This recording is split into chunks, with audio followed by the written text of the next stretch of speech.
Hello. तो आज हम पढ़ने जा रहे हैं class 10 chapter number 10, light reflection and refraction.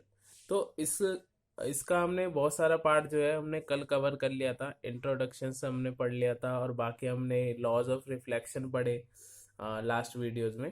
तो इस वीडियो में हम क्या पढ़ने जाएंगे, क्या पढ़ेंगे, तो इस वीडियो में हम स्पेरिकल मिरर के कुछ पॉइंट्स को पढ़ेंगे और आगे हम देखेंगे कि कैसे स्पेरिकल मिरर के अंदर जो होता है इमेज फॉर्मेशंस होती है। ठीक है।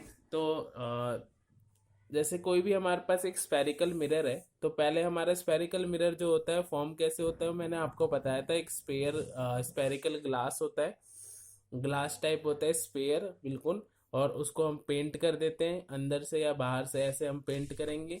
और उसको हम क्या करते हैं, फिर कट करते हैं। स्पेरिकल मिरर बनाने के लिए हम क्या करते हैं, उसको ऐसे उसका एक पार्ट कट करके निकाल देते हैं। जैसे हमने ये पार्ट कट करके निकाल दिया, ठीक है। तो देखो कुछ इस तरीके से जो होगा ये फॉर्म हो जाएगा। हाँ, तो स्पेरिकल मिरर जैसे हमने कट करके निकाल दिया, इसके किसी एक तरफ पेंट कर देंगे। जैसे अंदर की तरफ कर देंगे तो ये हमारा कॉन्वेक्स हो जाएगा। अगर बाहर की तरफ पेंट कर दे तो वो हमारा कॉनकेव हो जाएगा, रिफ्लेक्टिंग सरफेस अंदर की तरफ हो जाएगा तब, ठीक है। हाँ, तो एक जनरल स्पेरिकल मिरर में से हमने एक स्पेरिकल मिरर हमने बना लिया, ठीक है। और स्पेरिकल शेल में से तो हमने एक मिरर बना लिया। अब इस मिरर के कुछ पॉइंट्स आपको याद रखने हैं, ठीक है। जैसे देखो, सबसे पहले जो ऐसे अगर मिरर को एक नाम दे दे एम एन, ठीक है। तो एक मिरर है हमारा एम एन। तो इस एम एन का जो मिड पॉइंट होगा, मिरर का जो मिड पॉइंट होता है, स्पेरिकल मिरर का जो मिड पॉइंट होता है, उसको हम नाम देते हैं पोल, ठीक है। इसको हम पी से डिनोट करते हैं। तो ये कुछ पॉइंट्स है जो आपको याद रखने हैं। और ये काफ़ी बार छोटी छोटी एक एक नंबर के डेफिनेशंस भी आ जाती हैं, तो वो भी आपको याद रखनी है। जो मिड पॉइंट होता है स्पेरिकल मिरर का, उसको हम क्या कहते हैं, पोल, ठीक है। इसके बाद देखो, ये जो पूरा का पूरा स्पेरिकल मिरर होता है, रिफ्लेक्टिंग सरफेस जो होता है, इसको हम एपर्चर कहते हैं, ठीक है। इसके बाद देखो, ये स्पेरिकल मिरर कट होके निकला था स्पेयर में से, ठीक है। तो इस स्पेयर का, जिसमें से ये स्पेरिकल मिरर हमने कट करके निकाला है, इस पूरे स्पेयर का जो मिड पॉइंट होगा, ये पूरा जो स्पेयर है, इस स्पेयर का जो मिड पॉइंट होगा जिसमें से हमने ये स्पेरिकल मिरर कट करके निकाला है, इस स्पेयर का मिड पॉइंट, ठीक है। उस मिड पॉइंट को हम नाम देते हैं सी। इसको कहते हैं हम सेंटर ऑफ कर्वेचर, ठीक है। ये कुछ इंपॉर्टेंट पॉइंट्स हैं, ये आपको याद रखने हैं। सेंटर ऑफ कर्वेचर, ठीक है, the centre of the spherical shell which the mirror is cutted out, जिसमें से हमने मिरर कट करके निकाल रखा है, ठीक है। इसके बाद देखो, फिर यहाँ से लेके पी से लेके सी तक एक डिस्टेंस हो गया। तो अगर हम इस डिस्टेंस को मिला दें तो इसको हम एक अलग नाम देते हैं। इसको हम लिखते हैं आर से। और आर में देखो इधर लिख देता हूँ, पी जो था उसको हम पोल कहते थे, और जो हमारा सी था उसको हमने नाम दिया था centre of curvature, centre of curvature. और जो अभी हमने पढ़ा आर, आर को कहते हैं रेडियस ऑफ कर्वेचर, ठीक है। रेडियस ऑफ कर्वेचर क्या होता है, distance between P and C. P और सी के बीच का जो डिस्टेंस होता है उसको हम क्या नाम दे देते हैं, रेडियस ऑफ कर्वेचर, जिसको हम आर से लिखते हैं। अब देखो, इस रेडियस ऑफ कर्वेचर का एक मिड पॉइंट हो सकता है। इस रेडियस ऑफ कर्वेचर का जो मिड पॉइंट होगा, इस मिड पॉइंट को हम क्या नाम देते हैं, एफ। इसको कैपिटल एफ से लिखते हैं। इसको हम कहते हैं फोकस।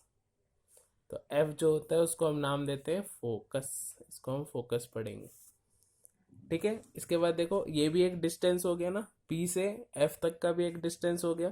तो इस डिस्टेंस को एक और नाम से पढ़ा जाता है, इसको हम कहते हैं स्मॉल एफ। स्मॉल एफ जो होता है पी से लेके, इसको कहते हैं फोकस, फोकल लेंथ या फोकस लेंथ, ठीक है। तो सिंपली आप क्या कह सकते हो, अगर मैं दोबारा से इसको रिवाइज करूँ, तो जैसे हमारे पास एक मिरर है एम एन। एम एन का जो पूरा का पूरा शेडेड पार्ट होगा, जो रिफ्लेक्टिंग सरफेस होगा, उसको अपर्चर कह देंगे। इसके बाद जो मिड पॉइंट होगा, जो हमारा मिरर का मिड पॉइंट है, मिरर जो था हमारे पास उसका मिड पॉइंट जो होता है उसको पोल कहते हैं। ये मिरर जिस सेल में से कट करके निकाला गया है उस सेल का मिड पॉइंट, उसका सेंटर, उसको कहते हैं सेंटर ऑफ कर्वेचर। ठीक है, पी से सी तक का डिस्टेंस, डिस्टेंस को नाम देंगे रेडियस ऑफ कर्वेचर। और रेडियस ऑफ कर्वेचर का हाफ, या फिर हाफ नहीं, रेडियस ऑफ कर्वेचर का मिड पॉइंट, मिड पॉइंट को क्या नाम देंगे, फोकस। और फोकस से लेके पी तक के डिस्टेंस को क्या कहेंगे, फोकल लेंथ। अब देखो ये मिड पॉइंट है, एफ जो है हमारे पास, ये तो हमारा मिड पॉइंट है। मिड पॉइंट का मतलब जितना डिस्टेंस ये होगा उतना ही डिस्टेंस ये होगा। तो अगर ये एफ है तो ये भी हमारा क्या हो जाएगा, एफ। तो एफ प्लस एफ, एफ और एफ कितना हो जाएगा, 2f। तो असलियत में हमारा 2f मिला के क्या बन रहा है, टोटल r के बराबर बन जा रहा है। तो हम यहाँ पे एक फॉर्मूला याद रखेंगे कि जो 2f होता है या फिर r जो होता है वो बराबर होता है 2 टाइम्स फोकल लेंथ। ये बहुत इंपॉर्टेंट है। ठीक है, इस चीज को आपको याद रखना है। तो हमारे 2f, दो फोकल दो दो बार अगर फोकल लेंथ को हम ट्वाइस कर देंगे, 2 से मल्टीप्लाई कर देंगे, तो वो हमारा रेडियस ऑफ कर्वेचर के इक्वल आ जाता है। ठीक है, तो इस चीज को आपको पढ़ना है हमारा स्फेरिकल मिरर के अंदर, सिंपल स्फेरिकल मिरर के कुछ पार्ट्स है। ठीक है, जो कि आपको याद रखने आगे पढ़ने से पहले। नेक्स्ट देखो, नेक्स्ट हमने देखा है कि जो स्पेरिकल मिरर्स होते हैं, जैसे अगर आपने कल स्पून के बारे में जो मैंने आपको लास्ट वीडियो में बताया था, अगर आप चम्मच के अंदर भी देखें तो अगर आप उसको थोड़ा अपने से दूर रखते हैं या फिर पास लाते हैं तो आप क्या देखते हैं कि आपकी जो इमेज बनती है, जो उसके अंदर आपकी रिफ्लेक्शन दिखती है आपको, वो काफी बार छोटी दिखती है, काफी बार बड़ी दिखती है। अगर पीछे की तरफ देखेंगे, कॉन्वेक्स साइड देखेंगे तो बड़ी सी दिखेगी वो आपको। ठीक है, तो ऐसे करके, या आगे की तरफ देखेंगे तो कॉनकेव साइड तो वो आपको उल्टी दिखती है। तो ये एक तरीके से क्या है, इमेज फॉर्मेशन किसकी वजह से है, तो स्पेरिकल मिरर की वजह से। तो यहाँ पे आपको कुछ रूल्स पढ़ने हैं जिसको हम कहते हैं रूल्स ऑफ इमेज फॉर्मेशन। देखो असलियत में हम जानना क्या चाहते हैं, तो रूल्स में हमको ये सिर्फ पढ़ना है कि जो हमारी रिफ्लेक्शन थी, जो हमारा इमेज बनी, उस मिरर के अंदर जो हमारी इमेज बनी, वो इमेज जो बनी है वो असलियत में क्यों बनी। ठीक है, उसके लिए हमने कुछ रूल्स पढ़ने, या कैसे बनी। तो उसको अगर हमको किसी को समझाना हो या किसी को रे डायग्राम के थ्रू बताना हो किसी को कि ऐसे हमारी इमेज कब छोटी बनेगी, कब बड़ी बनेगी, अगर हम उसके पास रहे तो क्यों वो इमेज जो होती है वो बड़ी दिखती है, अगर दूर रहे तो क्यों वो उल्टी दिखती है, तो ये सारी चीजें हमको इमेज फॉर्मेशन में सीखने को मिलेगी। ठीक है, तो उसके लिए आपको कुछ रूल्स याद रखने। तो रूल्स में देखो सबसे पहला क्या है कि अगर हमारे पास, पहले हम कॉनकेव के लिए पढ़ लेते हैं। तो कॉनकेव के लिए आपको सिंपल रूल्स क्या याद रखने हैं कि कॉनकेव अगर हमारे पास मिरर है, जैसे ये हमारे पास हो गया मिरर, कॉनकेव मिरर या कॉन्वेक्स दोनों में भी कर सकते हो।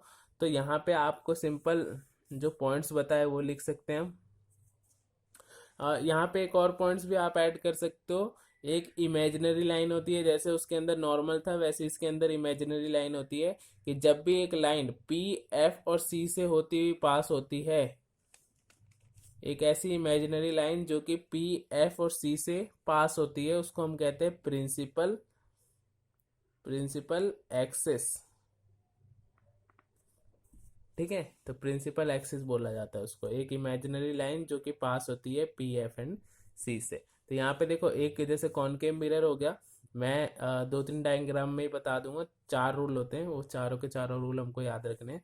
हाँ, तो जैसे हमारे पास एक मिरर हो गया, इसके बीच का पॉइंट पी, इस जहाँ जिसमें से स्पेयर में से कट करके निकाला गया है उसके बीच का पॉइंट सी, और इनके बीच का पॉइंट एफ। ये तीनों पॉइंट हमने बना दिए। अब देखो होता क्या है कि रूल्स क्या कहते हैं हमको, कि अगर हमारी रे ऑफ लाइट, जो हमारी लाइट आई है, वो अगर प्रिंसिपल एक्सिस के पैरेलल होगी, यानी इस वाले एक्सिस के जो प्रिंसिपल एक्सिस था, अगर इसके पैरेलल रे ऑफ लाइट आएगी तो वो हमारी एक पॉइंट से होती हुई जाती है, जिस पॉइंट को हम क्या कहते हैं, फोकस। ठीक है, सिंपली क्या याद रख सकते हो कि अगर पैरेलल होगी, parallel to principal axis, pass through focus point after reflection. ठीक है, ये सारे जो भी ये पॉइंट्स है ये आपके बुक में भी दे रखे हैं, तो आप सिंपली समझ सकते हो। जैसे एक कॉनकेव है, तो अगर वहां से पैरेलल रे ऑफ लाइट आएगी तो वो हमेशा कहाँ से जाएगी, फोकस से। सेकंड जो होता है इसका उल्टा होता है, ठीक।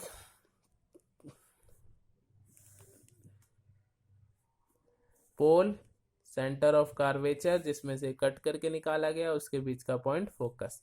सेकंड पॉइंट क्या होता है कि कभी भी रे ऑफ लाइट जो है अगर हम उसको फोकस से भेजें,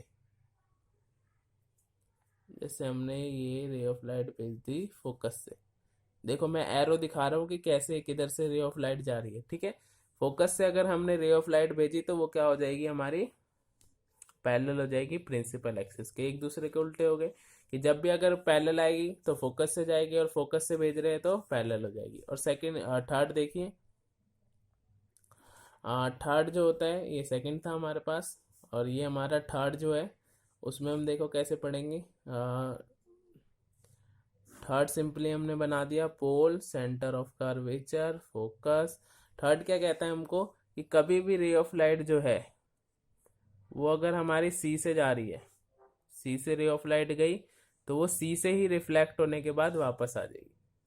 ठीक है, सी से अगर भेजेंगे तो सी से ही वापस आ जाएगी। ऐसी फोर्थ है हमारे पास,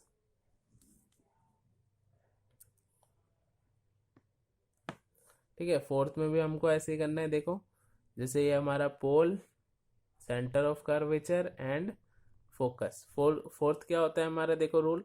फोर्थ कहता है कि अगर रे ऑफ लाइट जो है वो पोल पे जा रही है तो वो एंगल आई और एंगल आर बनाएगी, जो कि आपस में इक्वल्स होते हैं।